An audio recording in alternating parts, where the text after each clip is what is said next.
அவரே அதை செய்து முடிப்பார். எத்தனை பேர் நம்புறீங்க?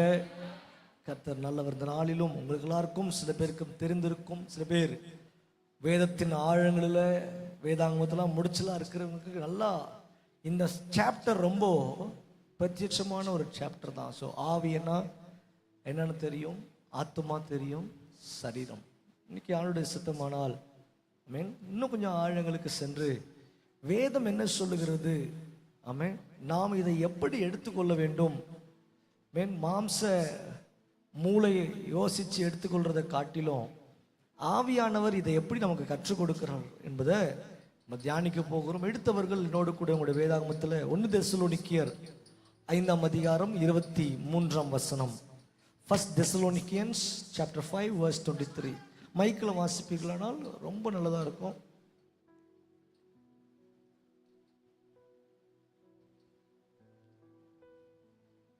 எடுத்துட்டீங்களா? மைக் கிடைச்சிருச்சுங்களா? சமாதானத்தின் தேவன் தாமே. சரி, நான் மிக்சர்ல உட்காரேன். சமாதானத்தின் தேவன் தாமே உங்களை முற்றிலும் பரிசுத்தமாக்குவாராக. உங்கள் ஆவி, ஆத்மா, சரீரம் முழுவதும் நம்முடைய கர்த்தராகிய இயேசு கிறிஸ்து வரும்போது. ஒரு வார்த்தையை அழகாய் சொல்லி வராங்க. அதுக்கு பக்கத்துல கமா இருக்கான்னு கொஞ்சம் உங்க வேதத்துல செக் பண்ணுங்க. கமா இருக்குங்களா? அது எப்படி போட்டிருக்காங்க? ஆவி, ஆத்மா, சரீரம். நம்ம தனித்தனியா இன்னைக்கு பார்க்கறதுனால உங்களுடைய வால்பேப்பர் டிசைன்ஸ்லாம் தனித்தனியா போட்டு வச்சிருக்கோம். ஆனால் எல்லாமே சேர்ந்தா போலதான் இருக்குது. யாருன்னா தனியா ஆத்மாவை மட்டும் தனியா வெளியே எடுக்க முடியுமா? முடியாது. அதனால்தான் அதை டிரான்ஸ்லேட் பண்ணும்போது அதை கமா என்ற ஒரு பிரிவினை இல்லாமல் அவை எல்லாம் ஒன்று சேர்ந்தது தான். எனவே அது ஆவி படிக்கும்போது அழகா படிச்சாங்க. ஆவி, ஆத்மா, சரி பிரிக்க முடியாது. ஆமென். ஸோ ஆவி, ஆத்மா, சரீரம் முழுவதும் நம்முடைய கர்த்தராகிய இயேசு கிறிஸ்து வரும்பொழுது குற்றமற்றதாய் இருக்கும்படி காக்கப்படுவதாக. அப்ப என்ன அர்த்தம்னா, அவர் வரும்பொழுது அது குற்றமுள்ளதாகவும் இருக்க சத்துரு பாடுபடுவான். அப்ப பவுல் என்ன சொல்றாருன்னா, நான் முயற்சிக்கிறேன், நான் முயற்சி உனக்காக வேண்டுதல் செய்யறோம்பான்னு சொல்லி இந்த வசனத்தை இப்படியா எழுதுறாரு. அந்த வசனத்தை முடிக்க போகிறாரு. அந்த முதல் கடிதத்தை முடிக்கும் போது அந்த கடிதத்தின் கடைசியில் எழுதுறார், சமாதானத்தின் தேவன் தாமே உங்களை முற்றிலும் பரிசுத்தமாக்குவாராக. சில சபைகளில் நம்ம எல்லாம் என்ன சொல்லுவோம், ஜபத்தை முடிச்சுட்டு என் ஆத்துமாவே. சில சபைகள் இந்த வசனங்களை வாசிப்பாங்க, தெளிவா இருக்கும். சமாதானத்தின் தேவன் தாமே உங்களை முற்றிலும் பரிசுத்தமாக்குவாராக. உங்கள் ஆவி, ஆத்மா, சரீரம் முழுவதும் நம்முடைய கர்த்தராகிய இயேசு கிறிஸ்து வரும் பொழுது குற்றமற்றதா இருக்கும்படி காக்கப்படுவதாக. என்ன அர்த்தம்னா, அந்த இடம், அந்த சர்வீஸை முடிக்க போகிறோம், என் லெட்டரை முடிக்க போகிறேன், ஒரு காரியத்தை நான் ஸ்ட்ரெஸ் பண்ணி ஆக வேண்டும், அழுத்தம் கொடுக்க வேண்டும். என்னதுன்னா, உங்கள் ஆவி, ஆத்மா, சரீரத்தை நம்ம காத்துக்கொள்ள. ஒரு மனுஷனுடைய வாழ்க்கையில இந்த பூமியில வந்து பிறக்கிறாங்க. பிறக்கும் பொழுதே ஒரு பண்டிலா இந்த 3 அவனுக்கு கொடுக்கப்படுகிறது. ஆமென்.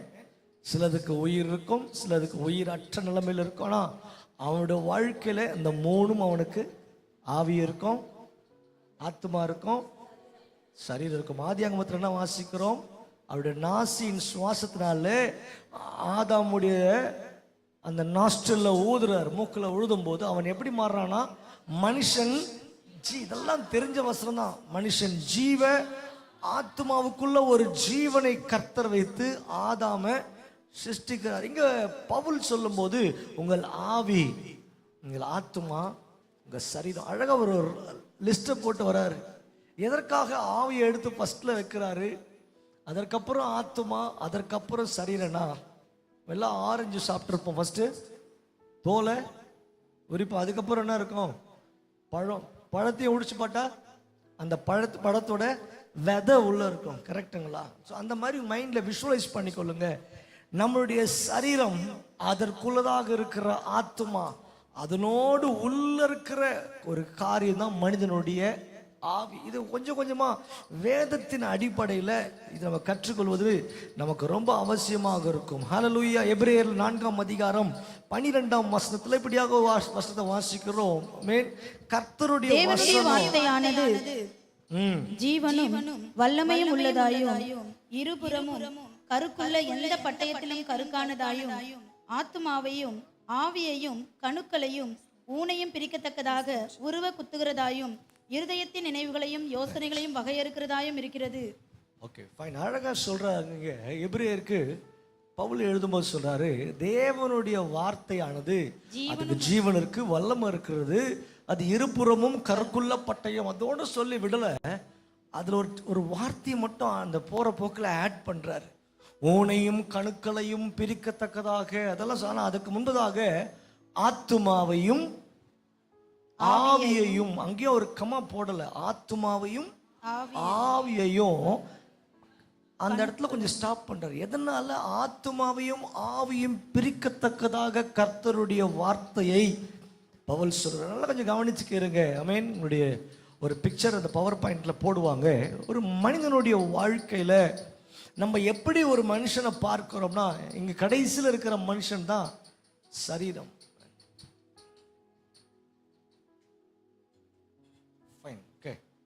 ஸோ நீங்கள் பார்க்கறது அந்த சரீரத்தை பார்க்குறீங்க.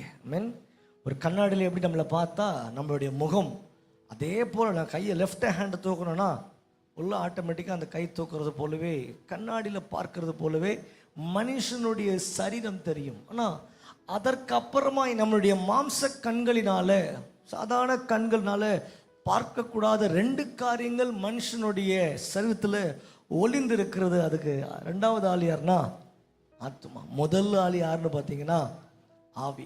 இந்த 3 நாட்களையும் ஒவ்வொரு நாள் ஒரு மனுஷனை ஆட்களை பார்க்க போகிறோம். முதல் நாள் இன்னைக்கு ஆவி என்றால் என்ன? ஐ மீன் ஆவியையும் ஆத்மாவையும் கர்த்தருடைய வார்த்தை பிரித்து காட்டுகிறது.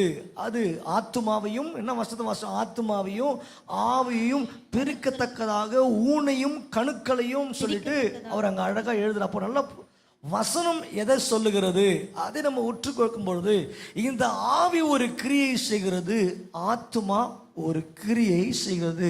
அந்த 3 மனுஷனை நீங்க பார்க்கும் பொழுது, ஆமென், இந்த மனுஷனுடைய வாழ்க்கையில இந்த முதல் மனுஷன் மாம்சம், ஆமென், நம்மளுடைய மண்ணினாலே அவர் என்ன பண்றாரு, ஒரு களிமண் எடுத்து அதுல அவர் சாயலை போலவே அந்த களிமண்ணை வடிவமைச்சு அதற்கு சுவாசத்தை ஊதுறாங்க. இன்னைக்கு மனிதர்கள் அவங்க அதே பொருள செய்தாருங்க.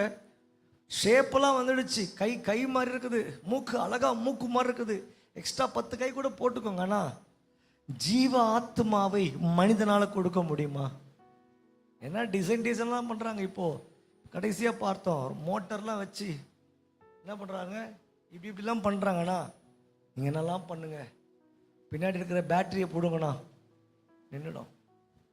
பெட்ரோல் ஆஃப் ஆயிடுச்சுன்னா ஆண்டவர் ஒருவரே ஒரு மனிதனுக்கு ஜீவ ஆத்மாவை கொடுக்க முடியும். இன்னைக்கு ஆர்டிஃபிஷியல் இன்டெலிஜென்ஸ், விஞ்ஞானம் வேற அளவுக்கு வளர்ந்து கொண்டே சென்றிருக்குன்னா, விஞ்ஞானத்தில் ஒரே ஒரு டாட், அவனால ஒரு செல்லுக்கு உயிர் கொடுக்க முடியாது, காப்பி எடுக்க முடியும். ஆமென். நல்லா புரிஞ்சுக்கொள்ளுங்க. உயிர் ஜீவனை கொடுப்பது கர்த்தரே, ஆவி தன்னை தந்த தேவன் தான் ஆவியை கொடுக்கிறார்னு சொல்லி பிரசங்கில ஞானி அழகா இதை சொல்லுகிறார். ஆத்துமாவும் ஜீவ ஆத்துமா அவர் சுவாசத்திலிருந்து வந்தது. அவர் கையினாலே களிமண் எடுத்து மனுஷனுடைய சரீரத்தை உண்டாக்குற. அப்புறம் 3த்துக்கும் சொந்தக்காரர் யாருங்க? இப்ப சொல்லுங்க, 3க்கும் சொந்தக்காரர் கர்த்தரே. இந்த 3 நாளும் அநேக காரியங்களை நம்ம உள்ள போய் ஆராயும் பொழுது, இந்த 3வது நாளின் முடிவில் அநேக காரியங்கள் நம்முடைய கண்களுக்கு புலப்படுவதில் எந்த சந்தேகமும் இல்லை. ஆமென். 1 கொரிந்தியர் 2ஆம் அதிகாரம் 10 to 14 வரை இப்படியா வாசிக்கிறோம். ஆமென். 1 கொரிந்தியர் 2ஆம் அதிகாரம். நமக்கோ தேவன் அவைகளை தமது ஆவியினால் வெளிப்படுத்தினார். அந்த ஆவியானவர் எப்படியா இந்த காரியங்களை யார் நமக்கு வெளிப்படுத்துறாருன்னா, பரிசுத்த ஆவியானவர். ஆமென். இப்பதான் இன்னொரு மனுஷ ஆட்கள் நம்ம பார்க்க போகிறோம். இதுவரை நம்மளுடைய வாழ்க்கையில ஆவி, ஆத்மா, சரீரம். இங்க 3வது கர்த்தருடைய ஆவியை கொண்டுதான் இந்த ஆழங்களை கர்த்தர் நமக்கு வெளிப்படுத்துவார்னு கொரிந்தியருக்கு பவுல் இப்படியே சொல்றாரு. வாசிப்போம். நமக்கோ தேவன் அவைகளை தமது ஆவியினாலே வெளிப்படுத்தினார். அந்த ஆவியானவர் எல்லாவற்றையும் தேவனுடைய ஆழங்களையும் ஆராய்ந்திருக்கிறார். மனுஷனுள்ள ஆவியை அன்றி மனுஷரில் எவன் மனுஷனுக்குரியவைகளை அறிவான். இப்ப சொல்றாங்க பாருங்க டீட்டெயில, மனுஷனில் உள்ள ஆவியை அன்றி எவன் மனுஷரில் மனுஷனுக்குரியவைகளை எவன் அறிவான். அப்படி போலவே தேவனுடைய ஆவியே அன்றி ஒருவனும் தேவனுக்குரியவைகளை அறிய மாட்டான். நல்லா புரிஞ்சு கொள்ளுங்க. திருப்பி அந்த பிக்சரை மைண்டில் கொண்டு வாங்க.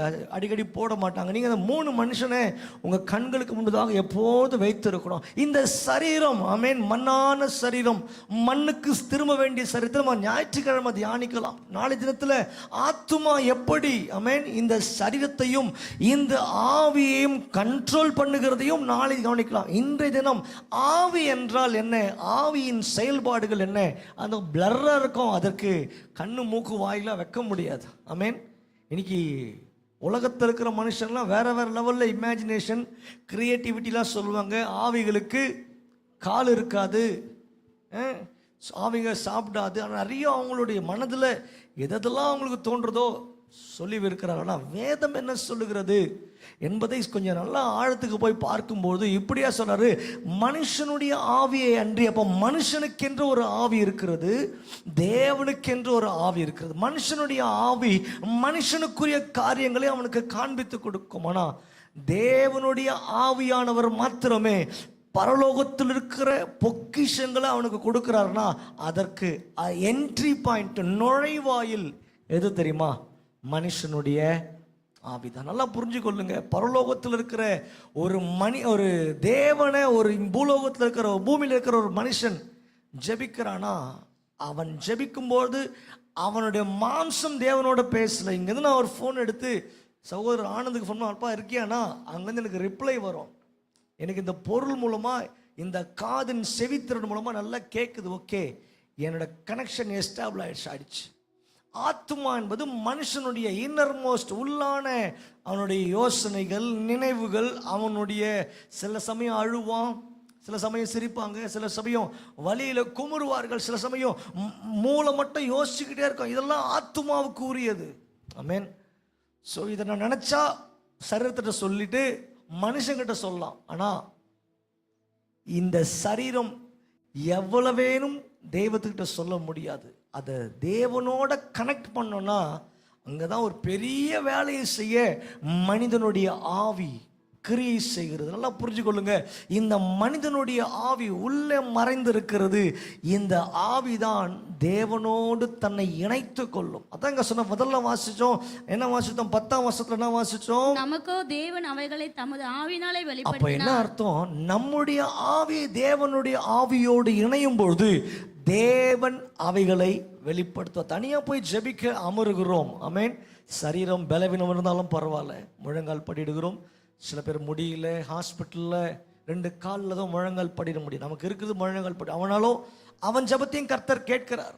ஆமென். சில பேரை பார்க்கிறோம், முழங்கால் 2 கால்களில் கையில் இருக்கிற அந்த 2 கொம்பை வச்சுட்டு அதில் முழங்கால், நேர் முழங்கால் என்று கர்த்தருக்கு ஜெபிக்கிறாங்க. அது அப்பாற்பட்ட விஷயம், அது அவருடைய விசுவாசம். ஆனால் இங்கே நல்லா புரிஞ்சு கொள்ளுங்க, ஜெபத்தில் எப்படி மனிதன் பரலோகத்துக்கு கனெக்ட் ஆகிறானா, அவருடைய சரீரத்தின் மூலமாக அல்ல, அவருடைய ஆத்துமாவின் நினைவுகள், அவருடைய யோசனைகள், சரீரத்தின் செயல்பாடுகள் எல்லாத்தையும் ஒரு கண்ணாடியில் பார்த்தா நல்லா தெரிஞ்சிடும். மூஞ்சி சோகமாக இருக்கிறது உடனே ஆத்துமா பார்க்கும், ஐயோ இவன் ஏன் இவ்வளோ சோகமாக இருக்கிறான், இவன் வாழ்க்கையில் இவ்வளோ இழப்பீடுகள், ஆத்துமா புலம்பிக் கொண்டே இருக்கானா, இவன் நினைக்கிற நினைவுகளோ இவருடைய யோசனைகள் ஆண்டவர் சமூகத்தை போய் எட்டணும்னா ஒரு ஆளோட ஹெல்ப் இல்லாமல் அங்கே போகாது. அதுதான் நமக்கு கர்த்தர் கொடுத்த ஆவி. புரிஞ்சுக்கொள்ளுங்க. 3வது மனுஷர் தான் இந்த ஆவி. சில சமயம் சோர்ந்து போயிருக்கும், சோர்வின் ஆவி. ஆமென். நல்லா புரிஞ்சுக்கொள்ளுங்க. இந்த ஆவி தான் தேவனுடைய ஆவியோடு தன்னை இணைத்து கொள்ளும். இது ரொம்ப ஒரு இம்பார்ட்டண்ட்டான காரியம். அப்போ இந்த ஆவிக்கு நம்ம செய்ய வேண்டிய காரியம், எதெல்லாம் பூமியில் நடக்குதோ, மாம்சத்தில் சிந்தனையில் யோசிச்சு கொண்டே புலம்பிக் கொண்டோ எப்படி ரிப்பீட்டன் வரும். மாம்சம் சரீரம் ஆத்மா கிட்ட சொல்லும். ஆத்மா உடனே நைட்டெல்லாம் தூங்கலைங்க. ஏன்னா 2 பேரும் கூட்டு சேர்த்துட்டாங்க. யாரும் கண்ணோ சரீரமோ எப்படி யோசனையும் ஆத்மாவும் சரீரமும் கூட்டு சேர்ந்துட்டு என்ன பண்ணுறாங்க, நைட்டெல்லாம் தூங்கலை. பெட்டு தலைக்காணிலாம் நினச்சிட்டேன், ஒரே அழுக முடியல. ஏன்னா இவங்க 2 பேரும் கூட்டு சேர்த்துட்டு இவங்க கஷ்டத்தை இவங்களே சுமந்து கொண்டிருக்கானா, அதே மறுபக்கத்தில் ஒரு ரட்சிக்கப்பட்டு சபைக்கு போகிற ஒரு தேவனுடைய பிள்ளையா இருந்தானா ஆத்மாவும் சரீரமும் கூட்டு சேரும். ஏன்னா ரியல் லைஃப்பை பார்க்கணும். நம்ம எல்லாம் சொல்லிடுவோம் ஈஸியாக சந்தோஷமா இருக்கிறீங்களானா, இங்கே இருக்கிற பாதி பேருக்கு ஒரு கஷ்டம் இருக்கும். ஆனால் அதன் மத்தியிலும் கர்த்தரன் சந்தோஷம், துக்கத்தை சந்தோஷமாய் மாற்றுவார். உங்கள் துக்கம் அந்த விசுவாசத்தில் ஆமேன்னு சொல்லுவான். ஆனால் மறுபக்கத்தில் அந்த துக்கம் இருக்கும். ஆமேன். அப்போ இதெல்லாம் பார்க்கும் பொழுது இந்த ஆவியோட ஹெல்ப்பை இந்த ஆத்துமா கேட்கணும். அநேக நேரம் இந்த ஆவி தேவனோடு இணைக்கப்படலைன்னா, திருப்பி சொல்லுங்க, மனிதனுடைய ஆவியும் இந்த வருஷத்துல வாசத்தை பார்த்தீங்களா, 11ஆம் வசனத்துல மனுஷனுள்ள ஆவியே அன்றி, அடுத்து வாசிக்கிறோம் தேவனுடைய ஆவியே. இந்த 2 ஆவியை ஒன்னா இணையும் பொழுது ஆட்டோமேட்டிக்கா ஒரு கம்யூனிகேஷன் எஸ்டாப்ளிஷ் ஆகிடும். எனக்கும் இப்படி நான் ஃபோன் பண்ணும்போது 4 வாட்டி பெல் அடிக்கும். அடுத்த வாட்டி அவங்க வந்து ஒரு ஹலோ வந்துடுச்சுன்னா நான் பேசுறது அவருக்கு கேட்கும், அவர் பேசுறது எனக்கு. இந்த ஆவி தான் இந்த கம்யூனிகேஷன், இந்த பேச்சுவார்த்தை நடத்துறது. மனுஷனுடைய சரீரமோ ஆத்துமாவோ அல்ல, மனிதனுடைய வாசம் பண்ணுகிற அவனுடைய ஆவி. இது தேவனுடைய ஆவியோடு இணைக்கப்படும் பொழுது ஆண்டவர் தம்முடைய வாழ்க்கையின் அநேக காரியங்களை, அந்த மனிதனுடைய காரியங்களை அவனுக்கு காண்பித்து கொடுக்கிற தேவனாக இருக்கிறார். எபேசியர் 1:17 இப்படியே வாசிப்போம். எபேசியர் 1ஆம் அதிகாரம் 17ஆம் வசனத்தை வாசிப்போம். நம்முடைய கர்த்தராகிய இயேசு கிறிஸ்துவின் தேவனும் மகிமையின் பிதாவும் ஆனவர் தம்மை நீங்கள் அறிந்து கொள்வதற்கான ஞானத்தையும், எப்படியா ஞானத்தையும் தெளிவையும் அளிக்கிற ஆவியை உங்களுக்கு தந்தருள வேண்டும் என்றும் அழகா சொல்றார். எப்படியா? நம்முடைய கர்த்தராகிய இயேசு கிறிஸ்துவின் தேவனும் மகிமையின் பிதாவானவர். அப்ப பரலோகத்தில் இருக்கிற ஆட்களை சொல்லிட்டு தம்மை நீங்கள் அறிந்து கொள்வதற்காக, எப்படி? ஆத்துமாவும் சரீரமும் என்னை சிருஷ்டித்தவனை, பரலோகத்தில் இருக்கிற காரியங்களை இவன் அறிந்து கொள்ள வேண்டும் என்றால், வசனம் அழகா சொல்றதப்பா, தேவனுடைய ஆவி இவனுக்கு ஒரு காரியத்தை கொடுக்கிறதுனா ஞானத்தையும் தெளிவையும்.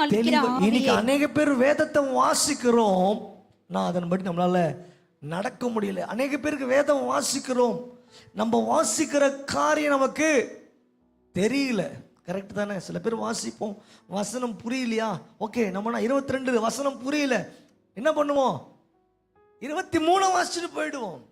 கரெக்ட் தானேம்மா? வசனம் தெரியலனா இல்லாடி பண்ணக்கூடாது, நம்ம ஒரு பிரேக்கை போடுறோம்.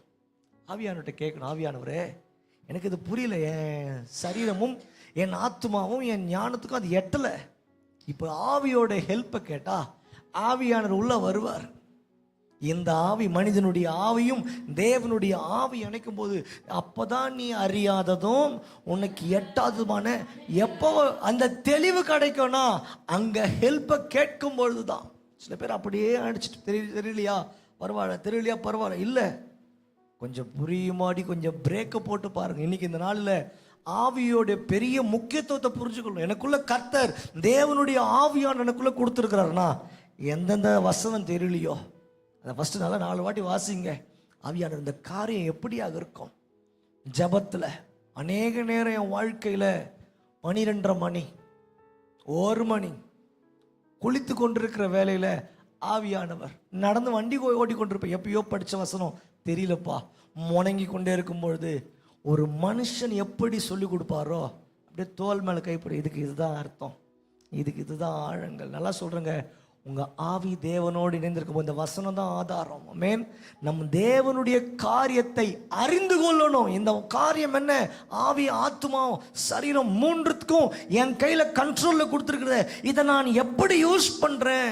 நம்முடைய ஆவி இந்த 3 காட்டிலும் ரொம்ப விசேஷமானது. ஏன்னா இந்த ஆவிதான் தேவனோடு தன்னை இணைத்து கொள்ளும். சரீரம் இணைக்க முடியாது. வசனம் சொல்றது, மாம்சமும் சரீரமும் தேவனுடைய ராஜ்யத்தை சுதந்தரிக்குமா சுதந்தரிக்காதா?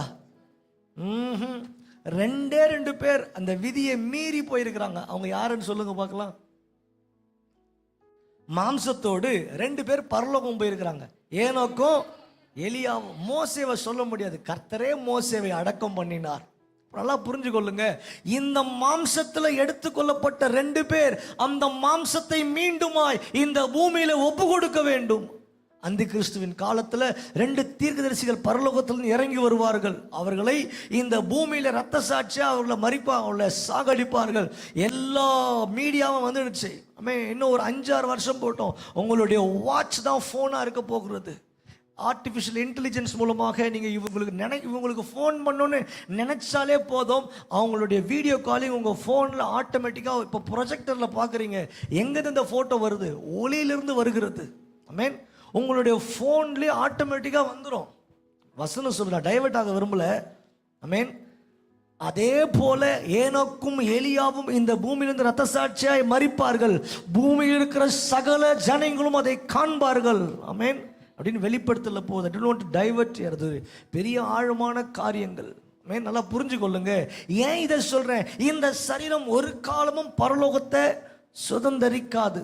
தீர்க்கதரிசிகள் சொன்ன ஆமென் அந்த வார்த்தைகளை நிறைவேற்ற இந்த பொற்பழங்களாகிய 2 பேர், ஆமென், நம்ம சகரியால் அதெல்லாம் வாசிச்சிருக்கோம். ஸோ இந்த 2 பேர் கண்டிப்பாக அங்கே போய் ஆக வேண்டும் என்ற தீர்க்க தரிசனம் நிறைவேற ஏனோக்கையும் எலியாவையும் கர்த்தர் மேலே கொண்டு சென்றார். நல்லா புரிஞ்சு கொள்ளுங்க.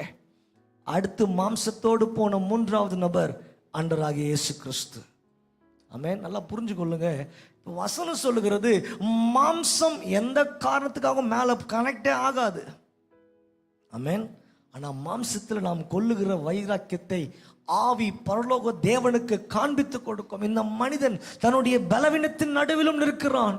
இவன் வாழ்க்கையில் இவ்வளவு சோர்வு, ஆமென், அவ்வளோ சரத்தின் பலவீனம், முடியாத ஒரு வியாதி. ஆமென். சரீரம் எவ்வளோதான், சில பேர் கல் மண்ணில் முட்டி போட்டுலாம் நடக்கிறத பார்த்துருக்கிறோம்.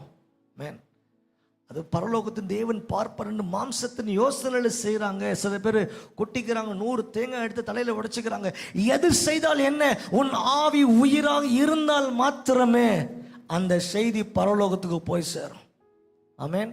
நான் 1000 பேருக்கு 10,000 ரூபாய் கொடுத்துட்டேன், நல்ல தான தர்மம் செய்யறப்பா, உன் ஆத்துமா சந்தோஷப்படும். ஆமென். ஆனா உன் ஆவி தேவனோடு இணைக்கப்படலைனா, அதான் வசனம் சொல்லுவோம், உலகம் முழுவதையும் ஆதாயப்படுத்தினா உன் ஆத்துமாவையும் உன் ஜீவனை நஷ்டப்படுத்தினா உனக்கு லாபம் என்ன? நல்லா புரிஞ்சு கொள்ள வேண்டும். இந்த வசனம் எப்படியா சொன்னான், தேவனுடைய காரியத்தை அறிந்து கொள்ளணும்னா கர்த்தருடைய கிருபையும் இரக்கமும் அந்த ஞானத்தின் ஆவியையும் தெளிவின் ஆவியையும் அவரே நமக்கு கற்றுக் கொடுக்கிறார். சரி, அந்த ஞானத்தின் ஆவி தெளிவின் ஆவி உள்ள வந்ததுன்னா நமக்கு நல்லாவே தெரியும், இவைகள் நம்முடைய சரீரத்தை தீட்டுப்படுத்தி விடும். முன்னாடியே வாசிச்சோம் பார்த்தீங்களா, பவுல் சொல்லும்போது 1 தெசலோனிக்கர் 5:23 வாசிச்சோம்ல, நம்முடைய ஆவி, ஆத்துமா, சரீரம் முழுவதும் குற்றம், எப்படியா, குற்றம் இல்லாமல் குற்றமற்றதா இருக்கும்படி நீ அவரை பார்க்க கூடாதுப்பா.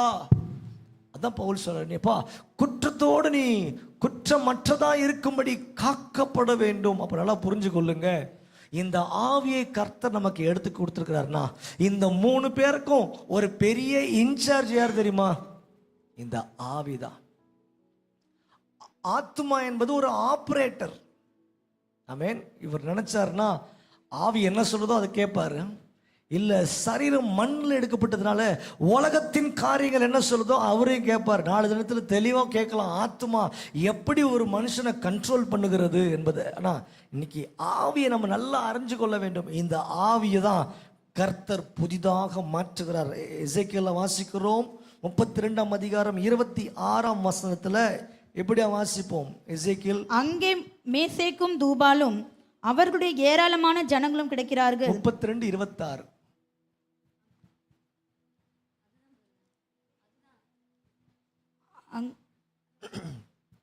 அங்கே மேசேக்கும் தூபாலும் அவர்களுடைய ஏராளமான ஜனங்களும் கிடைக்கிறார்கள், அவர்களை சுற்றிலும் அவர்களுடைய பிரேத குழிகள் இருக்கிறது. சோ எசேக்கியேலுக்கு ஆண்டவர் சொல்றாரு, இதோ நான் ஒரு புது ஆவிய உன் வாழ்க்கையில சிருஷ்டிக்கிறேன் என்பதை அங்க அப்படியாய் சொல்லுகிறார். யோவான் 1ஆம் அதிகாரம், யோவான் 3:6 வாசிப்போமே. யோவான் 3ஆம் அதிகாரம் 6ஆம் வசனத்தை வாசிப்போம்.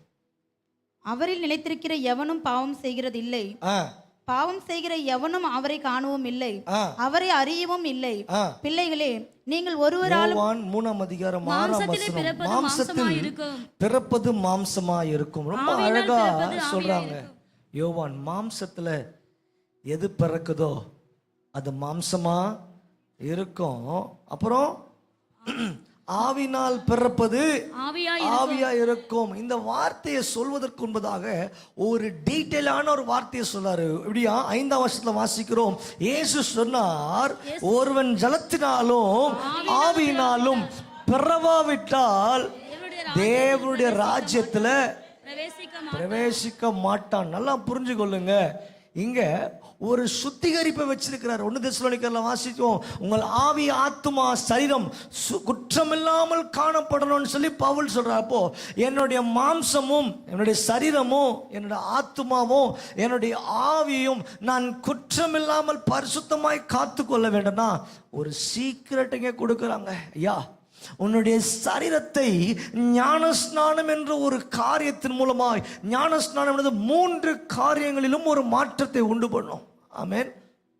அதான் சொல்றாரு, ஒருவன் ஜலத்தினாலும் ஆவி. அப்போ ஆவியில எப்படி பிறக்க முடியும் என்பதை நம்ம தியானிக்க போகிறப்போ, அந்த நம்முடைய வாழ்க்கையில் ரட்சிக்கப்பட்ட தேவ பிள்ளைகளுக்கு எல்லாருக்கும் ஃபர்ஸ்ட் ஸ்டார்டிங் அவன் அடிப்படை சத்தியத்தை நாம் கேட்டுக்கொண்ட உடனே அவனோட வாழ்க்கையில் ஒரு நிச்சயம் வருது. இந்த சத்தியத்தை எனக்கு ஏற்றுக்கொண்டேன், என் வாழ்க்கையில் சத்தியத்தை ஏற்றுக்கொண்டேன், நான் எப்படி தேவனுக்கு பிரியமாய் ஜீவிக்க முடியும்? ஒருவேளை என்னுடைய இன்னைக்கு லைட் என்னோட 8 மணிக்கு என் லைஃப் முடிய போகுது.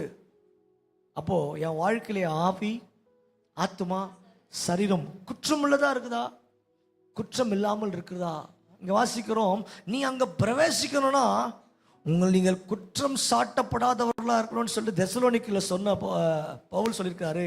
யோவான் சொல்றாரு எப்படியாக 5ஆம் வசனத்துல, ஜலத்தினாலும் ஆவியினாலும். அப்போ சரீரத்துக்கு ஒரு பெரிய சுத்திகரிப்பை மாத்திரமல்ல, அந்த சரீரம் தேவனோடு ஒரு நல்மனசாட்சியின் உடன்படிக்கையை மேற்கொள்ளும். அதுதான் பேதுரு சொன்னாரு, அது நல்மனசாட்சியின் உடன்படிக்கையா இருக்கிறது, அவருடைய மாம்ச அழுக்கை நீக்குதலா இராமல் சொல்லிட்டு ஞானஸ்நானத்தை பத்தி அங்க அழகா வகை இருக்கிறத பாருன்னா, அடுத்த வார்த்தை வாசிக்கிறோம், ஆவியினாலும் பிறவாவிட்டால். அப்போ எப்படி நான் ஆவியில பிறக்க முடியும்? ஆமென். நல்லா புரிஞ்சு கொள்ளுங்க. ஒரு மனுஷன் ரட்சிக்கப்படுவதற்கு முன்பு அவனுக்கு ஆவி இருக்கும், ஆவி செத்ததா இருக்கும். திரும்பி சொல்லுங்க, ஆவி இருக்கும், செத்ததா இருக்கும். ஆவிக்கு உண்டான எல்லா குணலட்சங்களும் இருக்கும். he won't use it. ஆவி இருந்தாதான் அவனும் பரலோகமும் தொடர்பு கொள்ள முடியும். பரலோகத்தின் தேவன் ஒரு மனிதனோடு தொடர்பு கொள்ள முடியும். ஆவியே இல்லாதவனால அதை தொடர்பு கொள்ள முடியாது. இந்த லிவிங் ஸ்பிரிட்டை, ஏன்னா அங்கு அது உயிருள்ள, அது ஜீவனுள்ள ஆவி. மனுஷன் ஜீவ ஆத்மாவை பெற்றுக்கொண்டிருக்கு. அது ஜீவனுள்ள ஆவி இவனோடு இணையும் பொழுதுதான் ஜீவனுள்ள ஆத்மா, இவன் ஆத்மாவோடு இணைஞ்சதுனால அவன் ஜீவன ஆத்மாவானான். ரைட்டா? இன்னும் தெளிவா சொல்ற, யாக்கோபு 2ஆம் அதிகாரம் 26ஆம் வசனத்துல வாசிப்போமே, ஆவி இல்லாத சரீரம் அப்படியே ஆவி இல்லாத சரீரம் செத்ததா இருக்கிறது போல. ஒரு சீக்கிரட்ட சொல்றாரு, ஆவி இல்லாத சரீரம் எப்படியா செத்ததா இருக்கிறது போல. சொல்லுங்க, உங்க வாழ்க்கையில கிறிஸ்துவின் ஆவியோடு உங்க ஆவி இணைக்கப்படாமல் இருக்குமானால், வசனம் சொல்லுது, நான் சொல்றேன், இந்த ஆவி உங்க சரீரம் இல்ல, உங்க வாழ்க்கையே செத்ததா இருக்கும். உங்க சரீரத்துக்கு ஜீவன் இருக்கும், அது பரலோகத்தோடு இணைக்கிற ஜீவனாக இருக்காது. அப்படியே ஆவி இல்லாத சரீரமும் செத்ததா இருக்கும். நல்லா புரிஞ்சு கொள்ளுங்க, ஆவி இல்லாத சரீரம் எப்படிப்பட்டது? செத்து போனது. நல்லா இந்த யாக்கோபு அநேக ஆவிக்குரிய ரகசியங்களை தெளிவா அழகா எடுத்து சொல்லுகிறவர். 2-3 அதிகாரங்கள் எழுதினாலும் அதுல அவருடைய வார்த்தைகள் அழகா இருக்கும். ஆவி இல்லாத சரீரம் செத்தது. இன்னைக்கு நம்ம அநேக பேர் யோசிப்போம், எப்படிங்க சரீரம் உயிரோடு தானே இருக்குது? கொஞ்சம் கவனிக்கிறீங்களா? சரீரம் எப்படி இருக்குது? நல்லா சாப்பிட்றேன், நல்லா குண்டா இருக்கிறேன், ஆனா இந்த சரீரம் செத்ததுன்னு வேதாகமும் சொல்லுது. அப்படின்னா என்ன அர்த்தம்? இந்த சரீரம் எந்த காலத்திலும் தன்னுடைய ஆத்மாவை பரலோகத்துக்கு அனுப்பாது. ஏன்னா அவனுக்குள்ள பரலோகத்தில் இணைக்கப்படுகிற ஆவி இன்னும் செத்து போய் இருக்கிறது. செத்த மனுஷனாய் பழைய பாவத்தின் அப்ப என்ன காரணம்? ஆவி செத்து போயிருக்குன்னா, செத்த ஆவிகள், விழுந்த ஆவிகள் அவனுடைய ஆவியை கண்ட்ரோல் பண்ணிச்சு. ஒருத்தர் செத்து போயிருக்கிற கெட்டு போன ஒரு ஆப்பிள் பக்கத்தில் ஒரு நல்ல ஆப்பிளை வச்சு 2-3 நாள் கழிச்சு வந்து பார்த்தா அந்த ஆப்பிளும், சொல்லுங்களேன் ஐயா, நான் நல்ல ஆப்பிளை வச்சேன்னு சொன்ன பிரயோஜனம் இல்லை. அதை எடுத்து சாப்பிட முடியுமா? இல்லை. கூட சேர்ந்தது விழுந்து போன சத்துருக்கள், லேகியோன்கள், லூசிஃபர்கள், இந்த பூமியில விழுந்த அநேக 30 முக்கோடி தேவர்கள் மனிதனுடைய ஆவிய கண்ட்ரோல். அதனால தான் சில ஐயோ நான் ஆவி போறத பார்த்தேன். சில பேர் ஆவி அடிச்சிடுச்சுங்க, உடனே பலவீனம் வந்துடுச்சுன்னு சொல்லிட்டு நம்ம சில கதைகள், சில நடந்த சம்பவங்கள்லாம் கேட்டுட்டு போனா ரொம்ப டீட்டெயிலா அதற்கா இதெல்லாம் தெளிவாகிட்டு அங்க போகிறேன் நான். நல்லா புரிஞ்சுக்கொள்ளுங்க, ஒரு மனிதனுடைய ஆவி செத்தத்தோடு இறைஞ்சதுன்னா செத்ததா இருக்க. சொல்லுங்க, ஒரு மனிதனுடைய ஆவி செத்த கிரியைகளோடு, பாவத்தின் கிரியைகளோடு, சத்ருவின் கிரியைகளோடு, செத்த ஆவிகளோடு இணைஞ்சிருந்ததுன்னா செத்து போயிட்டான், தூக்கு போட்டு செத்து போயிட்டான். அவன் ஆவி உன் ஆவியோடு இணையும் போது உன்னுடைய ஆவியை அந்த இடத்துல கொன்று விட்டு தான் அது உள்ள வந்து அது கிரியை செய்யும். நல்லா புரிஞ்சுக்கொள்ளுங்க. நல்லா வசனம் அழகா சொல்லுகிறது. அப்போ இந்த ஆவியை உயிரடைய செய்ய வேண்டும். ஆமென். அப்போ யோவான் 6:63 இப்படியா வாசிக்கிறோம், நான் சொல்லுகிற இந்த வசனங்கள் ஆவியே உயிர்ப்பிக்கிறது, மாம்சமானது ஒன்றுக்கும் உதவாது. அப்போ அழகா சொல்றாரு, ஆவியே உயிர்ப்பிக்கிறது. அப்போ ஒருவன் கிறிஸ்துவுக்குள் இருந்தால் புது சிருஷ்டியா இருக்கிறான், பழையவன் எல்லாம் ஒளிந்து போயின. ஐயா, ஒருத்தர் ஞானஸ்நானம் கொடுக்குறோம், அவன் உள்ள போயிட்டு வெளியே வருவான், அவன் மாம்சத்துல தான் மாற்றம் தெரியுமா? என்ன சொல்லுவீங்களா? முதல்ல சொல்ல முடியுமா? ஒருத்தர் ஞானஸ்நானம் கொடுக்குறோம், உள்ள போயிட்டு டக்குன்னு வெளியே வராரு, அவருடைய சரீரத்துல ஏதாவது ஒரு மாற்றம் இருக்குமா?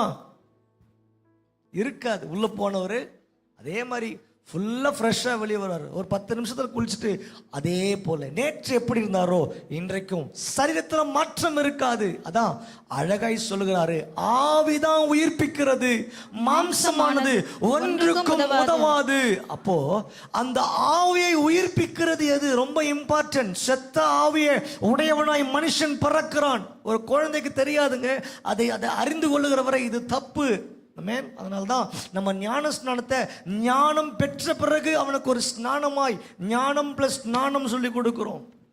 அவன் அந்த ஆவி அவன் உனக்குள்ள நல்லா ஊறும் பொழுது அதை கொடுக்கும். இங்க வசனம் சொல்லுகிறது, நான் உங்களுக்கு சொல்லுகிற வசனங்கள். அப்போ ஆண்டவர் சொல்றாருப்பா, நான் எந்த வசனத்தை உன் கையில எழுதி கொடுத்திருக்கிறேனோ, அநேக பேரோட வாழ்க்கையில ஆவி செத்ததா இருக்கும், பாவத்தினால சத்ருவினால செத்து போன ஆவியா இருக்கும்.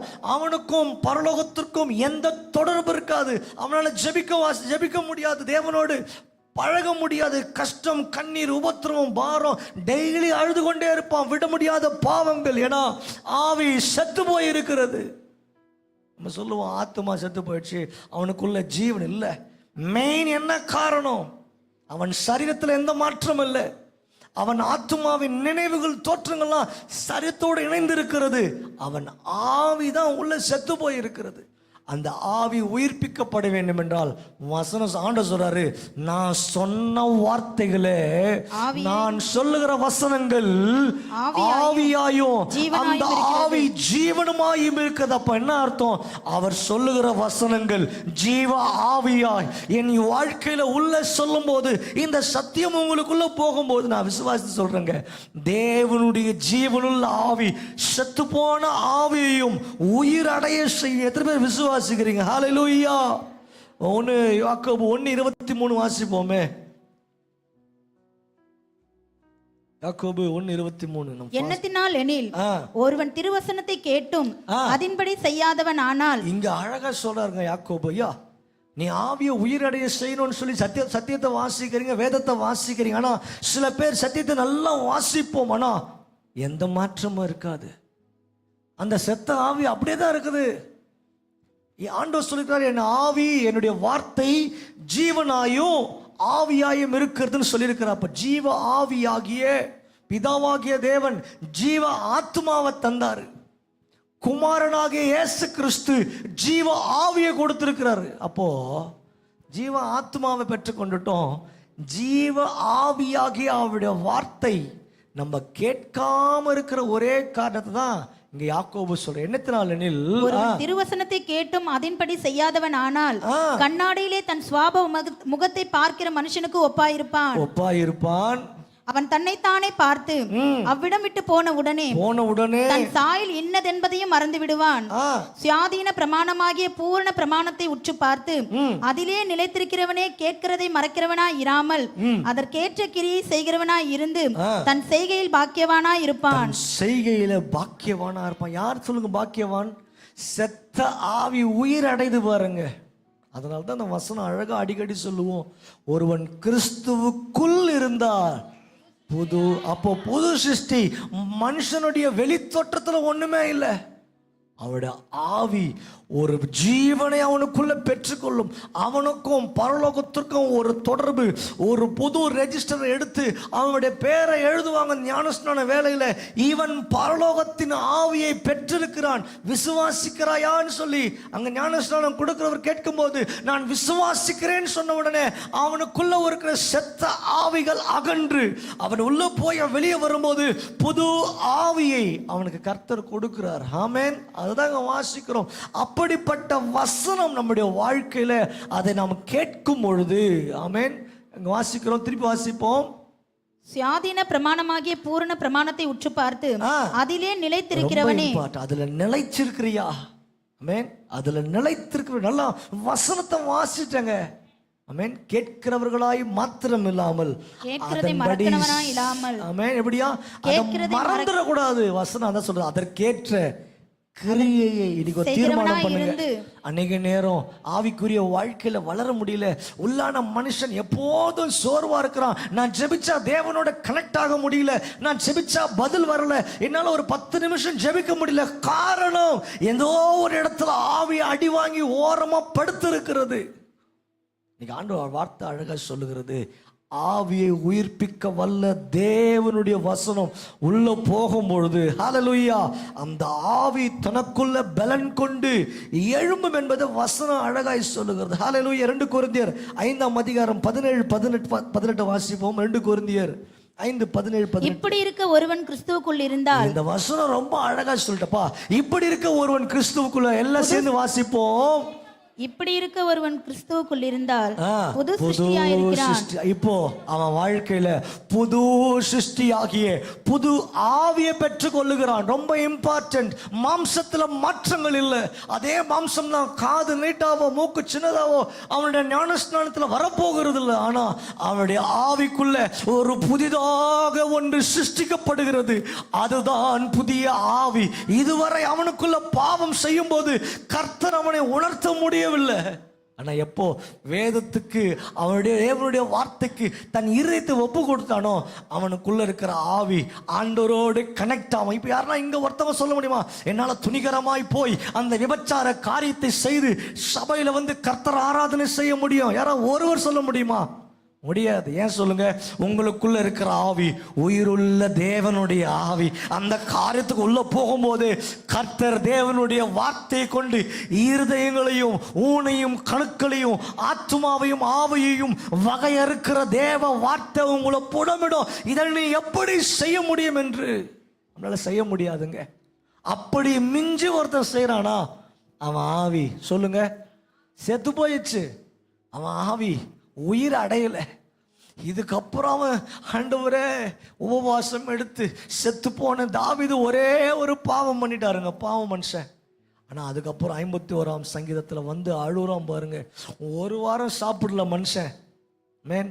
ஆனா ஆண்டவர் அதை அவன் லிஸ்ட்லயே வைக்காம, நீ 1 வாரம் உபவாசம் இருந்தாலும் சரி, இதை உன் பேரிலே நான் வைக்க மாட்டேன்னு சொல்லிட்டு அதற்குண்டான தண்டனை 8ஆம் நாள் பத்சேபாலின் முதல் குழந்தை மரிக்கிறாள். ஆனா அதற்கப்புறம் கர்த்தர் தாவீதின் பாவத்தை அவன் மேல எழுதலைங்க. அதனால தான் நாத்தான் வந்து சொல்றான், நீ போ, உன் மனதுல என்ன நினைக்கிறியோ அதெல்லாம் செய்ப்பா, கர்த்தர் உன் கூட இருக்கிறார். அப்படின்னா என்ன அர்த்தம்? தாவீதுடைய ஆவி சொல்ற, ஆண்டவரே உற்சாகமான ஆவி என்னை தாங்கும்படி செய்யும். அவனுடைய ஆவி தெரிஞ்சு போயிடுச்சா, தேவனுக்கு விரோதமாக நான் பாவம் செய்து விட்டேன். லக்கம் பார்க்கும்போது கூட அவனுடைய காரியம் அவ்வளோ மனசு உடையலங்க. ஆனா பத்சேபாலுக்கு விரோதமான ஆமென் அந்த பாவத்தை செய்யும் பொழுது, தேவனுக்கு விரோதமாய் பத்சேபால் இடத்துல இந்த பாவம் செய்யும் போது ஆவி செத்து போயிடுச்சு. அடுத்த நாள் காலையில் அவனால நிற்க முடியல, ஜபிக்க முடியல, சுரமண்டலத்தை எடுத்தா பாட முடியல. இன்னைக்கு அநேக பேரோட வாழ்க்கையில பாவம் செய்த அடுத்த நேரம், அடுத்த நிமிஷம் ஆலயத்துக்கு போக முடியாது, முழங்கால் படிக்கிற தேவனை பார்க்க முடியாது. காரணம், உங்க ஆவியை நீங்கள் கொலை செய்திருக்கிறீர்கள். அந்த பாவத்தின் நிமித்தமாக அவன் ஜெபிக்கிறான், கர்த்தர் அவனுக்கு மனம் இறங்குறார், ஒரு புதிய ஆவியை கர்த்தர் அவனுக்கு கொடுக்கிறாரு. ஆனா அந்த புதிய ஆவி எப்படி கொடுக்கிறாருன்னா, 1 கொரிந்தியர் 1:30 வாசிப்போமே. அந்த ஆவி ரொம்ப பர்ஃபெக்டா மெச்சூரா இருக்கும், கம்ப்ளீட்டா இருக்கும், முழுமையான ஒரு ஆவி. 1 கொரிந்தியர் 1:30. அந்தபடி நீங்கள் அவராலே கிறிஸ்து இயேசுவுக்கு உட்பட்டு இருக்கிறீர்கள். அப்போ என்ன அர்த்தம்? செத்த ஆவி செத்ததாவே இருக்கட்டும், புதிய மனுஷன் உள்ள வரும்போது இங்க அழகாய் சொன்ன, நீங்கள் கிறிஸ்து இயேசுவுக்கு உட்பட்டு இருக்கிறீர்கள். அப்போ அவருக்குள்ள இருக்கிற கிரியைகள் எனக்குள்ள இருக்கும். எத்தனை பேர் சொல்ல முடியும் கையை உயர்த்தி இந்த நாளில? அவருடைய ஆவி, நாங்களோ கிறிஸ்துவின் சிந்தை, நாங்களோ தேவனுடைய ஆவியை உடையவர்களாக இருக்கிறோம். அப்போ மேன்மை பாராட்டுறதுக்கு தான் இருக்குதாங்க. எழுதி இருக்கிறபடி மேன்மை பாராட்டுகிறவன் கர்த்தரை குறித்தே மேன்மை பாராட்டுகிறவன். எழுதி இருக்கிறபடி மேன்மை பாராட்டுகிறவன் கர்த்தரை குறித்தே மேன்மை பாராட்டத்தக்கதாக பாராட்டணும். ஆமென். ரோமர் 6ஆம் அதிகாரம் 3-4 வசனங்களை எப்படியா வாசிப்போம்? ரோமர் 3-6ஆம் அதிகாரம். கிறிஸ்து இயேசுவுக்குள்ளாக ஞானஸ்நானம் பெற்ற நாம் அனைவரும் அவருடைய மரணத்துக்குள்ளாக ஞானஸ்நானம் பெற்றதை அறியாமல் இருக்கிறீர்களா? அவருடைய மரணத்துக்குள்ளதாக நம்ம ஞானஸ்நானத்தை பெற்றிருக்கிறோமா? மேலும் பிதாவின் மகிமையினாலே கிறிஸ்து மரித்தோரிலிருந்து எழுப்பப்பட்டது போல நாமும் புதிதான ஜீவன் உள்ளவர்களாய் நடந்து கொள்ளும்படிக்கு. எப்படியா புதிதான ஜீவன்? எப்படி இயேசு கிறிஸ்து மரித்து என்னுடைய பாவங்களுக்காக அவர் மரித்து உயிரோடு எழுந்தாரோ, என்னைக்கு ஒரு மனுஷன் தன்னுடைய வாழ்க்கையில நான் செய்த எல்லா பாவங்களையும் ஒப்பு கொடுத்துட்டு புதிய ஆவிக்காக தேவனை என்னுடைய வாழ்க்கையில வரவேற்கிறேன், இயேசு கிறிஸ்து எனக்குள்ள இருக்கிறார், என் கண் அவர் கண்ணை போல இருக்கிறது, என்னுடைய காது அவர் சொல்லுகிற காரியங்களை கேட்கும், என் வாய் தேவையில்லாத வார்த்தைகளை பேசாது, என் கை அதை திருடாது, இந்த காலு அந்த இடத்துக்கு போகாது. அங்கதான் வருது துன்மார்க்கருடைய ஆலோசனையில், பாவியுடைய வழியில், பரியாசக்கார உட்காரம் இடத்தில் உட்காராமலும் கர்த்தருடைய வேதத்தில் பிரியமாயிருந்து இரவும் பகலும் அவருடைய வேதத்தில் இரவும் பகலும் அந்த ஆவி உயிருள்ளதா இருக்கும். எத்தனை பேர் ஆமென் சொல்றீங்க? எத்தனை பேர் வேதத்தையே தொடர்றது இல்லைங்க? அப்ப அந்த ஆவி எப்படி இருக்கும்? சோர்ந்து போயிருக்கும். ஒரு சின்ன பிரச்சனை வரட்டுமே, கண்ணு பொட்டுன்னு விழுந்துரும். ஒரு இச்சையின் காரியத்தை கண்ணு முன்னாடி கொண்டு வருவான். இவர் நல்ல ஆண்டவர் உங்களுக்காக இருப்பன் வைராக்கமா இருந்துட்டு போவாரு. வேதத்தின் சத்தியம் உள்ள வரல, ஒரு 5 நிமிஷம் 10 நிமிஷம் முழங்கால் பண்ணிட்டு ஜெபித்துட்டு உங்க வேலைக்கு போக முடியவில்லை என்றால் நடக்கிற காரியம் உங்களுக்குள்ள இருக்கிற கிறிஸ்துவ ஆமென் நம்ம பார்க்க முடியாது. அதை நினைவூட்டும்படியாக தான் இந்த வேதம் அழகாய் நமக்கு கர்த்தர் கொடுத்திருக்கப்போனா, ஒரு புதிதான ஜீவன் உள்ளவர்களாய் நடந்து கொள்ளும்படிக்கு அவருடைய மரணத்துக்குள்ளாக்கும் ஞானஸ்நானத்தினாலே கிறிஸ்துவுடனே கூட அடக்கம் பண்ணப்பட்டோம். அடக்கம் பண்ணும்போது செத்த ஆவி என்ன பண்றோம்? கொஞ்சம் சேர்ந்து சொல்லுங்க. பிறக்கும் பொழுது ஆமென் செத்த ஆவி ஒரு மனுஷனுக்குள்ள இருக்கும். அந்த ஆவியை பிரதிஷ்டை பண்ணும்பொழுது கர்த்தர் அந்த ஆவி அந்த பிள்ளைகளுக்கு கொடுக்குறாரு. இன்னைக்கு சில குடும்பங்களில் பிரதிஷ்டைகள்லாம் வேற மாதிரி நடக்குது. எனக்கு சில டைம்ஸ் டவுட் வருங்க, என் சபை என் ஜனம் உங்கள் கண்ணு முன்னாடி தான் நான் வளர்ந்தேன், அதனால தான் ஓப்பனாக பேசுகிறேன். நீங்கள் கோச்சிக்கு நான் இன்றைக்கி அடித்தாலும் நாளைக்கு என்னை கூப்பிட்டு பாசமாக பேசுவீங்கன்னா சத்தியத்தை சத்தியமாக பேசுகிறேன். கரெக்டா? இதில் ஏதாவது ஒரு எங்கன்னா ராங் ஆயிடுச்சுன்னா இந்த சத்தியத்தின் வசனத்தின்படியாக நிக்சன் என்ற மகனே நீ பேசின தப்புன்னு சொல்லுங்க, நான் மனமாற நான் தப்பை உணர்ந்துப்பேன். ஆனால் சத்தியத்துக்கு விரோதமாக என் சபையில் யாராவது ஒருவர் நடந்தாலும் முகதாட்சணியம் பார்ப்பது, இவங்க சபைக்கு ரொம்ப க்ளோஸ் ஆச்சு, அவங்க செய்கிற காரியத்தை மட்டும் சொல்லக்கூடாது, அவங்க யாரோ புதுசாக வந்தவங்கள மாத்திரம் சொல்லணும், அப்படி இல்லைங்க. வசனம் என்ன சொல்லுதோ அதை வசனத்தை வசனமாக சொல்லிட்டு போயிடுறேன். எவ்வளவு காலம் நமக்கு அந்த நாட்களை கர்த்தர் கொடுக்குறாரோ அந்த காலம் வரை சத்தியத்தை போதிக்க வசனம். தீமோத்தேயுடைய எடுத்து பார்த்தீங்கன்னா பவுல மாதிரி ஒரு பைபிள் காலேஜே இல்லை. அழகான ஒரு பைபிள் டீச்சர் பவுல். பெரியவங்களுக்கு எப்படி கற்றுதுன்னா நேரம் ரொம்ப இல்லை. ஸோ அழகாய் சொல்றாரு, முதலாவது தேவனுக்கு வேண்டிய காரியம் புது ஜீவன் உங்கள் பிள்ளைகளுக்குள்ளே வரணும்னா அந்த தேவ வார்த்தை சத்தியத்தை கேளுங்க. பிள்ளைகளுக்கு அதான் சொல்றோம், சின்ன வயசுல சண்டே கிளாஸ்க்கு எதுக்கு உள்ள சத்தியத்தை கொடுக்குறோம்.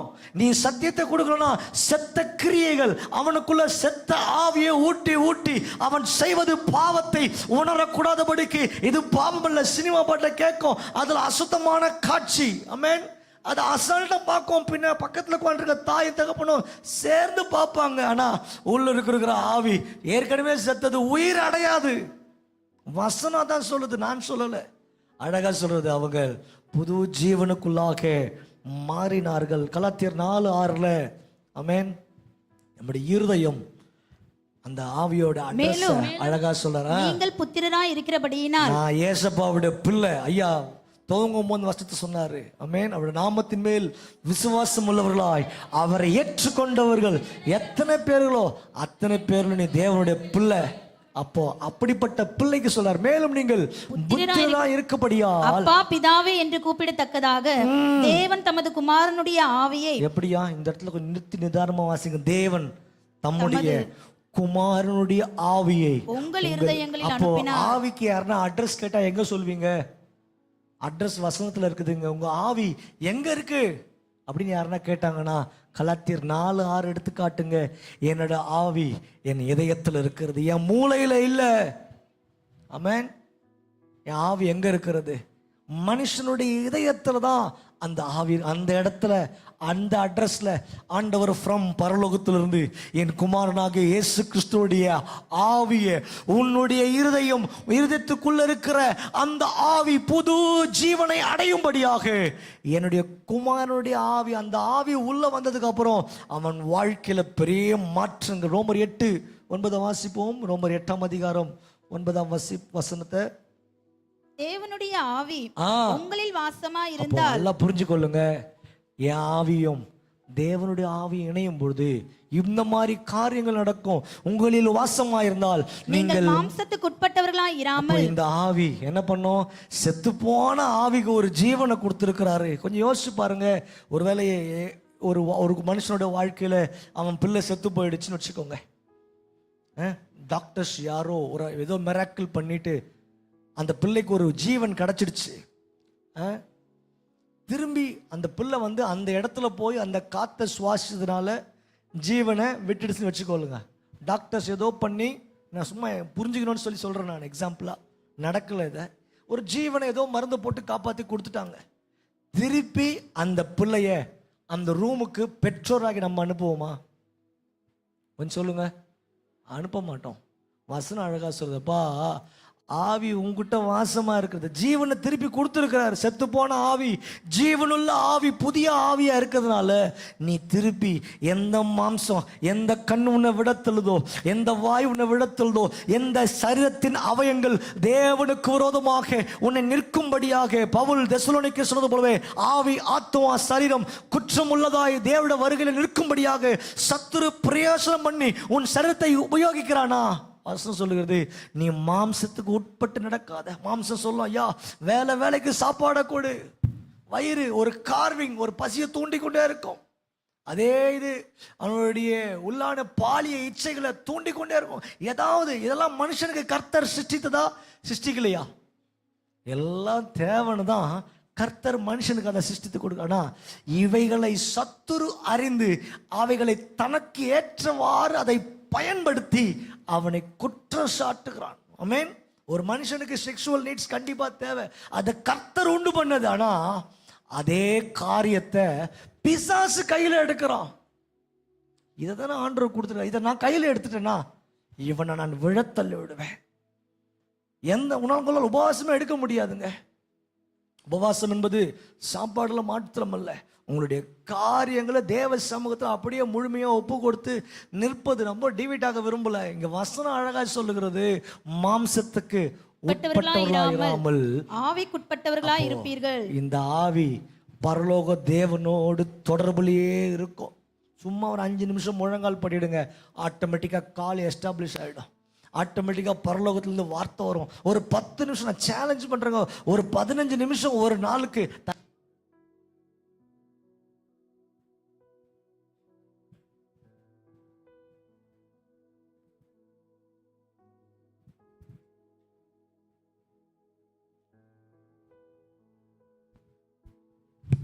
ஹல்லேலூயா, பிரைஸ் காட். ஸோ ஒரு 10 நிமிஷமோ ஒரு 15 நிமிஷமோ ஒரு செக் பண்ணி பாருங்க, என் ஆவி தேவனோடு இணைஞ்சிருக்கிறதா. 10 நிமிஷம் முழங்கால் படிட்டா போதும், ஆட்டோமேட்டிக்கா கண்கள் வந்து தண்ணி வந்துடும். ஏன்னா ஆவி கர்த்தர் உயிர்ப்பித்து இருக்கிறார். ஹல்லேலூயா. கர்த்தர் இந்த நாளிலும் யோவான் 4:24 வாசிக்கிறோம், தேவனுடைய ஆவி நமக்குள்ள வாசம் பண்ணுகிறதுங்க. யோவான்ல 4ஆம் அதிகாரம் 20. எப்படியா தேவன் எப்படி இருக்கிறார்? ஃபர்ஸ்ட் எல்லாம் சொல்லுங்க. அவர் ஆவியா இருக்கிறார். அப்போ அவரை தொழுது கொள்ளுகிறவர்கள் ஆவியோடும். இன்னைக்கு சபைக்கு ஒரு வார்த்தை அழகாய் சொல்லுகிறாங்க, உங்க ஆவி, ஆத்மா, சரீரம், இந்த 3 காரியங்கள் குற்றமில்லாம இருக்கணும்னா உங்க ஆவியில ஆண்டு எதிர்பார்க்கிற உண்மை ரொம்ப அழகான ஒரு காரியம். உங்க ஆவி மாத்திரம் உண்மையா இருந்துச்சுன்னா ஆத்மா அப்படியே கேட்கும், சரீரம் அப்படியே அந்த காரியத்தை பார்க்காதனா பார்க்காது, அந்த காரியத்தை பேசாதனா சரீரம் திரும்பாது. ஏன்னா ஆவி கனெக்டட், ஒயர் சொருவி இருக்கிறது, கரண்ட் பாஸ் ஆகிருக்குது. பரலோக தேவன் என் கையை பிடிச்சிருக்கிறாரு, என் தலை மேல தேவனுடைய கரம் இருக்கிறது. இதெல்லாம் அடையாளங்கள். கர்த்தர் நம்மோடு கூட இணைப்பில் இருக்கிறாரு. தேவனுடைய ஆவியும் என்னுடைய ஆவியும் இணைப்பில் இருப்பதற்கு இதுதான் அர்த்தம். நல்லா வசனம் அழகா சொல்றது, தேவன் எப்படி இருக்கிறாரு? ஆவியா இருக்கிறார். என் தேவன் ஆவியா இருக்கிறார். அவரை போய் நான் சிலையில தேடுவனா, படத்துல தேடுவனா? முடியாதுங்க. அவர் எனக்குள்ள வாசம் பண்றார். நான் போகும்போது எப்படி ஆவி என்னோட வருதோ, பரலோக தேவர்கள் என்னோட வருவாங்க. பரலோக தேவனுடைய ஆவி என்னோடு கூட வரும். தேவ தூதர்கள் திரும்பி பார்த்தா என் மாம்ச கண்ணால அந்த பவரை கொடுக்கல. மோசே கேட்கிறார், ஆண்டவரே ஆவி உள்ள தேவனை நான் என் மாம்ச கண்ணில் பார்க்கணும். ஐயா, நீ நினைக்கிற மாதிரி சாதாரண கண்ணில் அவர் கையில செஞ்ச சூரியனே இந்த கண்ணால ஒரு 5 நொடி பார்க்க முடியலையே, அவருனால பார்க்க முடியுமா? மோசே, நீ ரொம்ப பிரியமானவன்டா, நீ கேட்டதுனால செய்ய முடியாதுடா, உன் சரீரம் தாங்காது, முன்னாடினா பார்த்துக்கோ. அவர் தன்னுடைய எல்லா வல்லமையும் அப்படியே குறுகி அவனால் எதை பார்க்க முடியுமோ லைட்டா நான் இருக்கிற மட்டும் பார்த்துக்கடா. இன்னைக்கு அநேக நேரங்கள் அவ்விசுவாசத்தை பிசாசு நம்ம வாழ்க்கையில் எப்படி ஓடுவான். ஆண்டவர் இருந்தாருன்னா டக்குன்னு ஒரு அடையாளம் நம்ம கண்ணை தேடும். பார்த்துருக்கீங்களா? ஆண்டவர் இருந்தாருன்னா எனக்கு இது நடந்திருக்கணும், டக்குன்னு இந்த பெல் அடிக்கணும், டக்குன்னு அந்த பேப்பர் ஆடணும். ஆண்டவர் என் கூட இருக்கிறாருன்னா இவங்க வந்து இதை சொல்லணும், ஐயா தீர்க்கதரிசனமா என் பேரை சொல்லணும், நிக்சன்னு சொல்லிட்டா போதும், இல்லை இந்த அதிகாரத்தை சொல்லலாம். இதெல்லாம் டிசீவிங் ஸ்பிரிட். கடைசி காலத்தில் நம்மை மோசம் போக்குற சத்துருவின் தந்திரங்கள், வசனங்களை வச்சே நம்மளை திருச்சி நம்மளை மோசம் இன்னைக்கு ஆண்டவர் என் கூட பேசவே இல்லை, நான் சொன்ன அதிகாரத்தை இன்னைக்கு ஐயா ஆதியாகமத்தில் ஒரு வசனத்தை எடுக்கணும், எடுத்தார்னா இன்னைக்கு என் கூட பேசினார். நோ, உனக்குள்ள இருக்க விசுவாசம் எங்க? இது தோமாவின் விசுவாசம். நான் கையை போடுவேன், அந்த இடத்துல ஓட்டை இருந்தால் தான், நான் கையில் ஓட்டை தான் நான் நம்புவேன் என்று சொல்றப்பா. தோமா, நான் 33 வருஷம் தான்ப்பா இருக்கிறேன், இதுக்கப்புறம் 2024 வருஷத்துக்கு அப்புறமா மிட்னமல்ல ஒரு சபை வரப்போகுது, அதில் இருக்கிற ஜனங்க என்னை பார்க்காம நம்புவாங்களே, நீ பார்த்தா தான் நம்புறேன்னு சொல்றியே. அவ்விசுவாசத்துக்கு இடம் கூடாதீங்க. காரணம், உங்க ஆவி செத்து போயிருந்தா, ஆவியில தெளிவுள்ளவர் வசனங்கள் என்னால் முடிந்த அளவுக்கு வசனங்கள் எடுத்து வைக்கிறோம். நல்லா புரிஞ்சுக்கொள்ளுங்க, தேவன் ஆவியா எழுதுக்கிறார். அப்ப அவரை தொழுது கொள்ளுகிறவன் ஆவியோடும். அப்ப என் ஆவி தானே ஃபர்ஸ்ட் முன்னாடி வரணும். நான் சொல்லணுமா? கையை தட்டி பாடுங்க, அந்நிய பாஷை பேசுங்க, ஆராதனை பண்ணுங்க, இல்லையே ஆட்டோமேட்டிக்கா உள்ள வரும்பொழுது ஆமென். என் ஃபோன் இருக்குது, கார் ஏதாவது ப்ளூடூத் டிவைஸ் வீட்டில் உங்க வீட்டில் ப்ளூடூத்தை ஆன் பண்ண உடனே ஆட்டோமேட்டிக்காக போய் அந்த ஸ்பீக்கரில் கனெக்ட் ஆகிடும். நான் போயிட்டு அந்த ஸ்பீக்கரை தேடி அதை கண்டுபிடிச்சி கனெக்டட் ஒரு வாட்டி கான்ஃபிகர் பண்ணிட்டு நான் செட் பண்ணிட்டா போதும், அடுத்த வாட்டி போட்டால் டக்கு டக்குன்னு கனெக்ட். நீங்கள் பாட்டு போட்டால் போதும், அந்த ஸ்பீக்கரில் கண்டிப்பாக பாட்டு சவுண்டு வெளியே வரும். கனெக்ஷன் எதுவுமே இல்லை. சாதாரண மனுஷன் கண்டுபிடிச்ச நீலப்பல்லுக்கே அவ்வளோ காரியம்னா கொஞ்சம் யோசிச்சு பாருங்க. நம்முடைய ஆவி, அந்த தேவன் எப்படியா? தேவன் ஆவியா இருக்கிறார். உங்களுக்கு இருக்கிற ஆவி ஆத்மா சரீரத்தை காட்டு ரொம்ப விசேஷித்தது. ஏசாயா 11ஆம் அதிகாரம் 2ஆம் வசனத்துல அழகா சொல்றாரு, கர்த்தருடைய ஆவியானவர் இயேசுவுடனே கூட இருந்தார். ஞானத்தையும் உணர்வையும் அருளும் ஆவியும். நல்லா ஆலோசனையும் பெலனையும் ஒரு அருளும் 7 ஆவியும். ஆவிகளை இந்த வசனம் சொல்லுகிறது. இந்த 7 ஆவிகளை பரிசுத்த ஆவியானவர் இயேசு கிறிஸ்துவுக்குள் இருந்து அந்த ஆவிகளை அவருக்கு பரிசீலித்தார். நான் வாசிக்கிறோம், அறிவை ஞானத்தையும் உணர்வையும் அருளும் ஆவியும், ஆலோசனையும் பெலனையும் அருளும் ஆவியும், 2 அறிவையும் கர்த்தருக்கு பயப்படுகிற பயத்தையும் அருளும் ஆவியும் ஆகிய கர்த்தருடைய ஆவியானவர் அவர் மேல் தங்கி இருப்பார். 7 ஆவிகளை ஆண்டவராக இயேசு கிறிஸ்து இந்த பூமியின் மேல் இருக்கும்போது தேவ ஆவியானவர், தேவன் ஆவியா இருந்தார் பார்த்தீங்களா, அந்த ஆவியின் பிரதிபலங்கள், அந்த ஆவியின் நேச்சர், இந்த காரியங்களை கொண்டுதான் இயேசு கிறிஸ்துவுக்குள்ள தங்கி இருந்தார். முதல் காரியம், உங்களுக்குள்ள ஆவியானவர் இருக்கிறாரா? யோசிச்சு பாருங்க. என் ஆவி அந்த ஆவியானவரோடு கண்டு இணைஞ்சிருந்ததுன்னா நான் ஜெபிக்கிற ஜெபம் கண்டிப்பா பரலோகத்துக்கு போவோம். நான் ஜெபிக்கிற ஜெபம் நான் நடந்து போனாலே போதும், அந்த வீட்டில் இருக்கிற பிசாசெல்லாம் அதிரும். ஏன்னா என் ஆவிக்குள்ள அக்னி எரிந்து கொண்டே இருக்கதான். போன ஞாயிற்றுக்கிழமை பார்த்தோம், உங்கள் ஆவியின் வரங்களை அனல் முட்டி எழுப்பு. ஆவியானவர் இன்றைக்கும் கிரியை செய்து கொண்டிருக்கிறார். நீ போய் ஜெபிச்சு பாரு.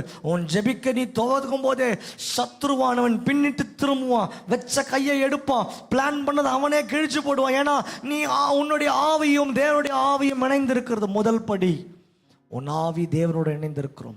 2வது காரியம், 1 கொரிந்தியர் 12:8 வாசிச்சோம், அவன் கர்த்தர் கொடுக்கிற வரங்களை பெற்றுக்கொள்ளும். முதல் காரியம், ஆவியானவர் உள்ள இருப்பாரு. 2வது காரியம், போன ஞாயிற்றுக்கிழமை வாசித்தோம், ஆவியானவர் அவனுக்கு வரங்களை கொடுக்கிறாரு.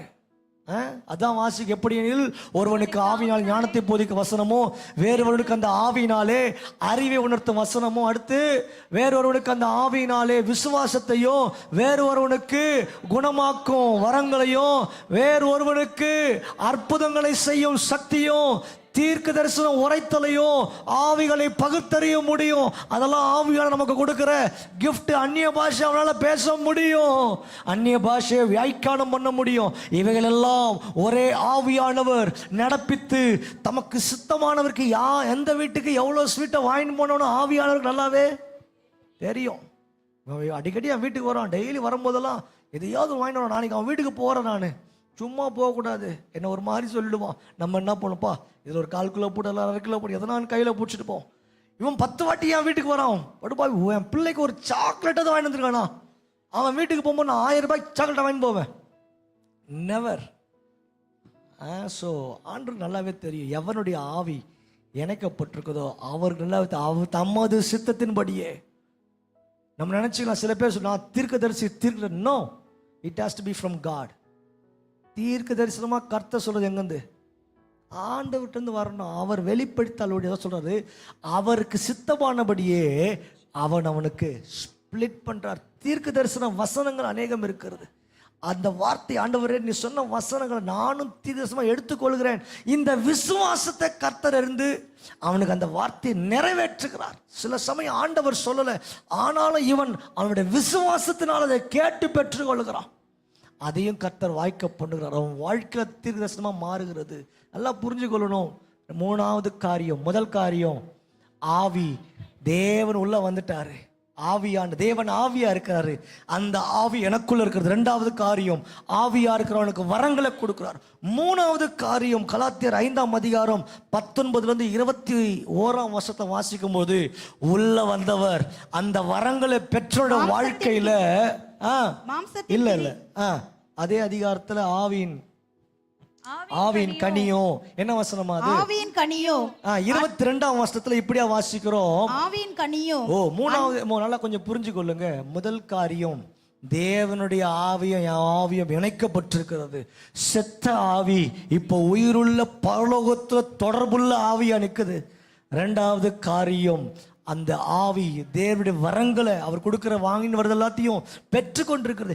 எல்லாம் உள்ள வரும் பொழுது இந்த ஆவி ஒரு கனி கொடுக்குமா? ஒரே ஒரு கனி தான். இந்த மாதிரி ஒரு கனியை பார்க்கவே முடியாது. நன்மை தீமை அறியத்தக்க விருட்சம், இதெல்லாம் டிஃப்ரெண்டான விருட்சங்கள். ஒரு நாள் அதை நம்ம தியானிக்கலாம். விருட்சங்கள்னு பார்க்கும்போது இந்த ஒரு விருட்சம் மாத்திரம் டிஃப்ரெண்ட். எப்படியா?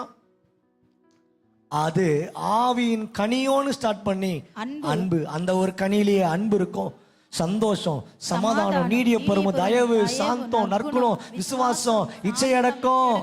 இதெல்லாம் ஒரே கனில இருந்து டேஸ்ட் வருகிறது. எப்படியா இவன் கிறிஸ்தவனா இருக்க? எல்லா இடத்துல அதான் சொல்றாங்க, தன் காலத்துல தன் கனியை தந்து இலையுதிராதுல மரத்தை போல இருப்பான் அவன். இதெல்லாம் நடக்கணும்னா உங்க ஆவியில் அந்த கனியை கொடுக்கணும். ஆத்மாவில் கனி கொடுக்க முடியாது, சரீரம் அந்த கனியை கொடுக்க முடியாது. அவைகளெல்லாம் கர்த்தர் பயன்படுத்துவார் அந்த கனியை வெளிப்படுத்துவதற்காக. அந்த கனி என் வாழ்க்கையில் எங்கன்னு தெரியுமா வரும்? இந்த ஆவி தேவனோடு இணைக்கப்படுமானால். ஹல்லேலூயா. இன்னொரு 5 வசனங்களை வாசிக்கிறோம். அதுல ஒருவேளை எனக்குள்ள இந்த ஆவி செத்து போய் இருக்கிறதா? இந்த சத்தியத்தெல்லாம் கேட்டிருப்பீங்க. என் ஆவி எப்படி இருக்குது அப்படின்னு செக் பண்ணணும்னா டெஸ்டர் எடுத்து கரண்ட்ல வச்சா லைட் எரியும். அப்படின்னா அர்த்தம் 240 வோல்ட்ஸ் வருது, கையை வைக்காதரா, வச்சா விழுந்துருவேன்னு. அதே போல இந்த ஆவி உங்களுக்குள்ள எப்படி இருக்கிறது? வெளிப்படுத்தல் 2:4 இப்படியா வாசிக்கிறோம், ஆதியில கொண்ட அன்பு இருந்ததுன்னா எப்படியா? நீ ஆதியில் கொண்டிருந்த அன்பை விட்டாய். சபையே, நீ ஆதியில கொண்ட அன்பு விட்டாய் என்று உன் விட்டுட்டினா, அந்த அன்பு தான் தேவனுடைய ஆவி உங்களுடைய ஆவியை இணைஞ்சிருக்கும். அந்த அன்பு இறங்கிடுச்சுன்னா உங்க ஆவி செத்து போய் இருக்குதுன்னு அர்த்தம். ரட்சிக்கப்பட்ட புதுசுல நல்ல சபைக்கு ஊழியம் செஞ்சிருப்போம். ஐயா வரலனாலும் போய் அங்க ஒரு வேலையை பார்ப்போம்.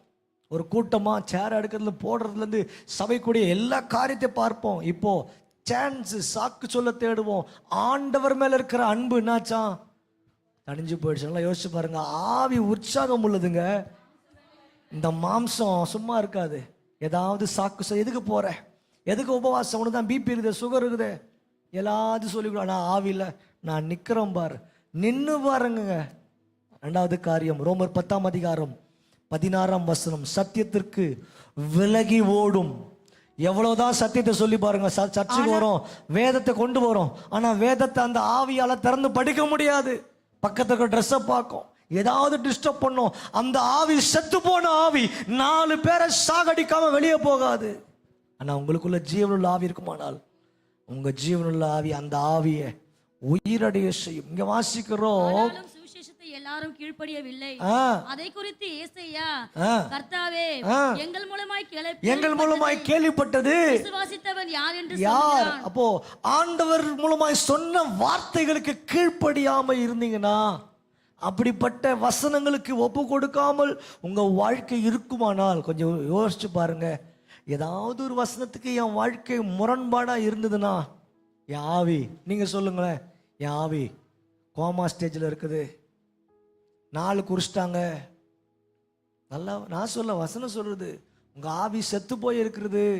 இந்த ஆவி உயிரடைய நீ கிறிஸ்துவுக்குள்ள வரணும். 3 காரியங்கள். தேவன் ஆவியா இருக்கிறாரு, அந்த ஆவியான தேவன் உங்களுக்குள்ள இருக்கிறாரு, வரங்களை கொடுக்கிறாரு. ஒரு பெரிய கனி கொடுக்கும்படியாக, கனி நிறைந்த வாழ்க்கையாய் உங்க வாழ்க்கையை மாற்ற அவரால் முடியும். நான் சொல்ல வசனம் சொல்லுகிறது. ஹல்லேலூயா. யாக்கோபு 1:22 இப்படியாய் சொல்லுகிறோம். யாக்கோபு 1:22 நாம் கேட்கிறவர்களாய் மாத்திரமல்ல, நீங்கள் உங்களை வஞ்சியாதபடிக்கு திருவசனத்தை கேட்கிறவர்களாய் மாத்திரம் அல்ல, அதன்படி செய்கிறவர்களாயும் இருங்கள். ரொம்ப இம்பார்ட்டன்ட். நான் கேட்கிறேன், இன்னைக்கு சத்தியம் நல்லா இருந்துச்சு, கேட்டோம், ஓகே, ஆவினா இதுதானா? நாளைக்கு போய் செத்த ஆவியோடு என் ஆவியை இணைஞ்சிருந்ததுன்னா உங்க வசனத்தை வாழ்க்கையில சொல்லுங்க. இன்னைக்கு இந்த நாள், இந்த காலை வேளையில உடனே ஒரு நோட்டை வாங்க, பேப்பரை வாங்க, இயேசுவின் நாமத்தில் இன்னைக்கு என் ஆவியை நான் சாகுக்கு ஒப்பு கொடுக்கும்படி, ஒரு பெரிய ஆக்சிடென்ட், நான் கோமா ஸ்டேஜில் முடியாம என் ஆவி மரணத்துக்கு ஏதுவாய் போராடி கொண்டிருக்கிறது. இன்னும் சத்ருவம் சும்மா இருக்க மாட்டான். அடுத்த இடத்துல உங்களை விட செய்யும்படி, இந்த பாவத்தை நேற்று செய்தேன், இன்னைக்கும் அந்த பாவத்தை செய்யும்படி பிளான் பண்ணி அதே பாவத்தை விட செய்து உங்க ஆவி அதோட செத்த ஆவியா மாறிடும். அதுக்கப்புறம் அவன் சபைக்கு வரமாட்டான். இன்னைக்கு அநேக பேர் ரட்சிக்கப்பட்டிருக்கிறாங்க, தகப்பனோட கையில ஞான ஸ்நானத்தை பெற்றுனா. ஏன் சபைக்கு வர முடியல சொல்லுங்க? என்னால பேர் சொல்லி அநேக பேர் அநேக குடும்பங்கள் வர முடியல. வியாதி சுகமாக வராங்க, சுகமானதுக்கு அப்புறம் திரும்பல. ஆண்டவர் நம்பிக்கையே செய்யறாரு, பிசாசு வெளியே போகுது, அந்த ஆவிக்கு ஒரு ஜீவனை கொடுக்கிறாரு. அதை தக்க வைத்துக் கொள்ளாதபடி ஆவி மீண்டும் மீண்டும் மீண்டும் அடிபட்டு செத்து போனதுக்கு அப்புறம் இங்க இருக்கிற சரீரமா ஆத்மாவும் மேல கனெக்ட் பண்ண முடியல. ஆனா ஆவி உள்ள உயிர் இருந்துச்சுன்னா, ஆண்டவரேன்னு கொஞ்சம் அழுதா போதும், அப்பான்னு மனசுல நினைச்சா போதும், அண்ணால் அழுகுறாங்க, வார்த்தை வரல. பரலோகத்திலிருந்து வார்த்தை வந்துடுச்சு. ஏசாயாவுக்கு எசேக்கியேல் ஒரு வார்த்தை சொல்றான், ஆண்டவரே நான் சாவணுமான்னு சொல்லி அழுகுறான். அவன் ஆவியும் ஆண்டவர் ஆவியும் சிங்கிள் இருக்கிறது. நல்லா யோசிச்சு பாருங்க, உங்க ஆவியும் தேவனுடைய ஆவியும் சிங்கிள் இருக்கிறதா?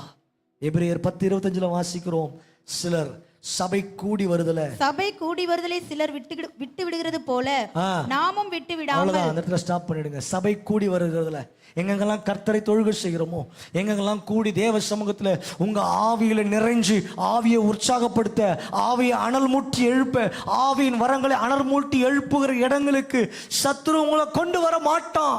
ஏன்னா நீ அங்க வந்துட்டினா செத்து போன ஆவிக்கு ஒரு உயிர் கிடைச்சிரும். இவன் சபைக்கு பக்கம் கூட போகக்கூடாது, கிறிஸ்துவ பாட்டை கேட்கக்கூடாது, அந்த பக்கமா போதகர்கிட்ட பேசக்கூடாது, அவன் பிரச்சனையை அவனே பார்த்துக்கிட்டோன்னு சொல்லி உன்னை தனிமைப்படுத்தி ஃபர்ஸ்ட் ஆவி சாகும், அடுத்து ஆத்துமா. சொல்லுங்க, ஃபர்ஸ்ட் ஆவி காலி ஆகும், அவனுக்கும் பரலோகத்துக்கும் கனெக்ஷன் கட்டு. அடுத்து அவன் ஆத்துமா சாகும். அதற்கப்புறம் தான் சாரோடைய பூமி, இந்த சரீரம் இந்த பூமியிலிருந்து டேக் ஆஃப் ஆகும். ஆமென். வசனத்தில் வாசி பிரசங்கி 12:7 கடைசி வசனம். பிரசங்கி 12:7 எல்லாருக்கும் தெரிஞ்ச வசனம். இவ்விதமாய் மண்ணானது தான் முன்னிருந்த பூமிக்கு திரும்பி. ஐயா, இவ்வளவு அழகா இருக்கிற மனுஷனோ, யார் ரொம்ப அழகா நல்லா ஹைட்டா இருக்கிறான், வெயிட்டா இருக்கிறான், நல்லா பணக்காரனா இருக்கிறான், திடகாத்திரமா இருக்கலாம், யாரா வேணா இருக்கட்டும், அவனை ஆண்டவர் பார்க்கும்போது இந்த மண்ணு இன்னும் ஆட்டம் ஆடுதுப்பா. அப்படிதான் பரலோக தேவன் பார்ப்பார். கொஞ்ச கால உலக வாழ்க்கை, ஆனா கோடி நாட்கள் வாழ ஆசைதான். ஆமென். ஆனா வசனம் சொல்லுது, இவ்விதமாய் மண்ணானது தான் முன்னிருந்த பூமிக்கு திரும்பி. தான் முன்னிருந்த பூமிக்கு எவ்வளவு நேரம் ஆடுறதுக்கு அதுக்கு டைம் குறிச்சாங்களோ அது வரைக்கும் வாயில ஆடும், கண்ணுல ஆடும், காதுல ஆடும், பேச்சுல ஆடும், சிந்தனைகள்ல ஆடும். ஆனால் ஆடி அடங்கும் பொழுது அதோட வேல்யூ ஆட்டத்தில் இல்லை, அந்த ஆவியையும் ஆத்மாவையும் அது பாதுகாத்து கொண்டிருக்கிறதா? அடுத்து வாசிக்கிறோம், ஆண்டவர் அட்ரஸ் சொல்றாப்பா, எந்த இருதயத்துல என் ஆவியை வச்சனோ அதை நான் எடுத்துக்கொள்ளுவேன். மேன் ஆவி தன்னை தந்த தேவனத்திற்கு வந்த வழியாக போவதற்கு முன்னோ அவரை உன் வாலிப பிராயத்திலே 2 சீக்கிரட்டை சொல்லிட்டாரு. அது அங்க போயிடும். அவரை உன் ஜீவனா வாலிய பிரயாணம் ஒரு வாலிபர்களுக்கு எழுதுறாரு. நான் சொல்றேன், உங்க ஜீவன் இன்னைக்கு இருக்குது பாத்தீங்களா? இந்த சத்தியத்தை கேட்கிற வேலையை உங்களுக்கு ஒரு சான்ஸை கொடுத்துருக்கிறார். மணி இப்போ 8:20 என்ன தெரியல, மணி 8:23 ஒரு சான்ஸை கொடுத்துருக்கிறாரு. இருக்கிற இடத்துல அப்படியே கண்களை மூடி, என் ஆவி எப்படி இருக்கிறது? ஆவியானவர் ஆவியின் ஆழங்களை அழகா உங்க இருதயத்தை கொண்டு வந்து சேர்த்து இருக்கிறாரு. உங்களோட ஆவி ஆத்மா சரீரம் முழுவதும் குற்றமற்றதாய் தேவட வருகையில காணப்படக்கூடாதுன்னா இன்னைக்கே உங்க ஆவிய புது ஜீவன் இருக்கான்னு செக் பண்ணுங்க. உங்க ஆவியை பலப்படுத்த தேவன் நமக்கு பயமுள்ள ஆவியை தராமல் அன்பும் பலனும் தெளிந்த புத்தியுள்ள ஆவியாகிய பரிசுத்த ஆவியானவரை உங்களுக்கு கொடுத்திருக்கிறாரு. தேவ ஆவியானவரை குற்றப்படுத்தாதபடி, துக்கப்படுத்தாதபடி எல்லாம் கையை உயர்த்தி, ஆவியானவரை 2 minutes நம்ம ஜெபிக்க போகிறோம், அதோட இந்த ஆராதனை முடிக்க போகிறோம். I just want to convey this. ஆவியானவரை, இந்த ஆவிக்கு நீங்க தான்ப்பா முழு பொறுப்பு. கொஞ்சம் வாயை திறந்து சொல்றீங்களா? என்னாலாம் பார்த்துக்க முடியாதுப்பா. இந்த சரீரமோ என் மூளையோ அநேக பேர் பிளான் பண்ணுவான், இந்த பாவத்தை நான் செய்யக்கூடாது. 10 நாள் இருப்போம், ஆனா 11ஆவது நாள் எந்த பாவத்தை செய்யக்கூடாதுன்னு சொல்லணும். அதே பாவத்தை செய்து வந்து ஆவியை நானே அந்த ஆக்சிடென்ட்ல என் ஆவி மரணத்துக்கு நேராக போராடி கொண்டு இருக்கோம்.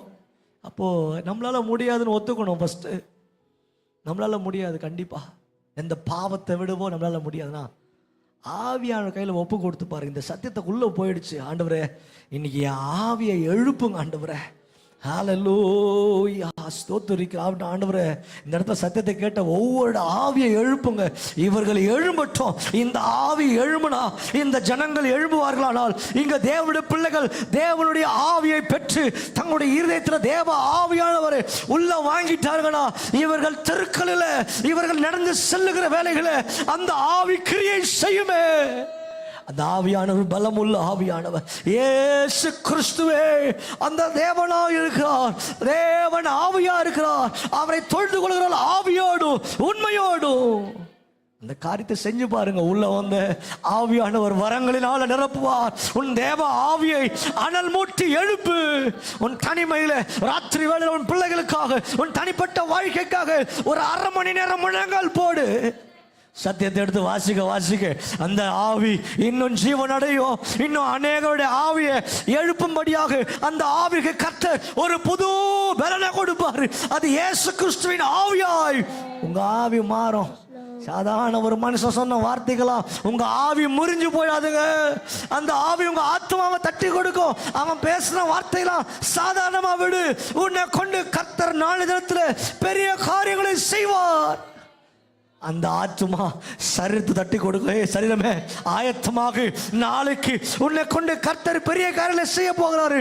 காரணம் ஒண்ணே ஒண்ணுதான், என் ஆவி தேவனோட கனெக்ஷன்லயே இருக்கிறது. இன்னைக்கு ஆவியானவர் உங்களோடு பேசி கொண்டிருக்கிறார். உங்க ஆவி அவருக்கு சொந்தமா மாறட்டும். நாளை தினத்துல இந்த ஆத்மா எப்படி இந்த ஆவிக்கெல்லாம் கீழ்ப்படியும்? இந்த ஆத்மா என்னை பிரதிபலிக்கிற ஒன்றாக இருக்கிறது. நாளை தினத்தில் கர்த்தர் நம்மோடு கூட பேசும். அதுவரை கர்த்தருடைய சமூகத்தில் இந்த ராத்திரி வேளையில் சென்று தனிப்பட்ட விதமா உங்க ஆவிக்கு நல்ல ஜீவனம்